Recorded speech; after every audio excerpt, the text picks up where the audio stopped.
اسلام سے متعلق ہر طرح کی ویڈیوز دیکھنے کے لیے دینی معلومات چینل کو سبسکرائب کریں اور گھنٹی والے نشان کو ایک بار ضرور دبائیں تاکہ جب بھی ہم نئی ویڈیو ڈالیں وہ آپ تک پہنچ جائے۔ بسم اللہ الرحمن الرحیم۔ حمل کی حالت میں بیوی سے ہم بستری کرنا۔ بیوی کے پیٹ میں بچہ ہے، بیوی حاملہ ہے اور شوہر اس سے ہم بستری کر رہا ہے، جمع کر رہا ہے، صحبت کر رہا ہے۔ شریعت اس کے بارے میں کیا کہتی ہے؟ شریعت کا کیا حکم ہے؟ مسئلہ بالکل صراحتاً بتاؤں گا، آپ اگر دیکھنا چاہیں تو آپ دیکھ سکتے ہیں فتاوی قاسمیہ میں جلد نمبر 23 صفحہ نمبر 47 پہ، فتاوی شامی میں جلد نمبر 3 صفحہ نمبر 204 پہ، اور البحر الرائق میں جلد نمبر 3 صفحہ نمبر 384 کھول کر دیکھیے گا، یہ مسئلہ مل جائے گا جو آپ کو بتا رہا ہوں۔ مسئلہ بالکل صراحتاً حل کروں گا۔ مسئلہ یہ ہے کہ حمل کی حالت میں جب عورت پیٹ سے ہو، پیٹ میں بچہ ہو، تو شوہر کے لیے شریعت کے اعتبار سے شرعاً جمع کرنا بالکل جائز ہے، چاہے حمل 2 مہینے کا ہو، 4 مہینے کا ہو، 8 مہینے کا ہو، 9 مہینے کا ہو۔ ایسا نہیں ہے کہ جب 6 مہینے کا حمل ہو گیا تو اب شوہر جمع نہیں کر سکتا، یا 5 مہینے کا حمل ہو گیا تو اب جمع کرنا، ہم بستری کرنا حرام ہے، ایسا نہیں ہے۔ حمل کی حالت میں، حمل پیٹ میں اگر حمل ہو، بچہ پیٹ میں ہے، تو اس حالت میں اگر شوہر چاہے گا تو بالکل جمع کر سکتا ہے، شریعت کے اعتبار سے کوئی گناہ نہیں ہوگا، کوئی حرام کاری نہیں۔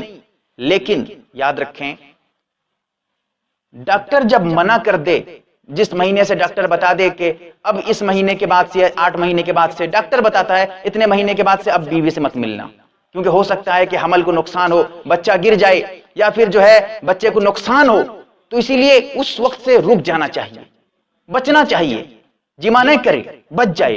لیکن شریعت کے اعتبار سے، جہاں تک شریعت کی بات ہے، شریعت کے اعتبار سے بیوی سے ہم بستری کرنا حمل کی حالت میں، بیوی پیٹ سے ہو، حالت حمل میں ہو، ہر حالت میں ضرور مطلب کر سکتا ہے، کوئی حرج نہیں ہے۔ جمع کرنا، ہم بستری کرنا بلا تردد جائز ہے، جائز ہونے کی بات ہے۔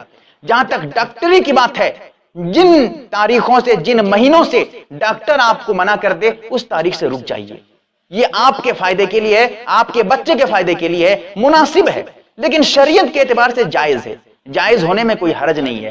مسئلہ سمجھنے کی کوشش کریں، نہ سمجھ پائیں رابطہ کریں، ڈائریکٹ کال کریں یا کمنٹس میں پوچھیں۔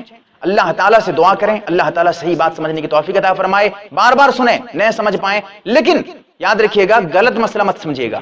ایسا نہیں ہو کہ میں آپ کو کچھ سمجھانا چاہتا ہوں، آپ کچھ اور سمجھ کے بیٹھ گئے ہیں، اپنا دماغ لگایا کچھ اور سمجھنا چاہتے ہیں، ایسا نہیں۔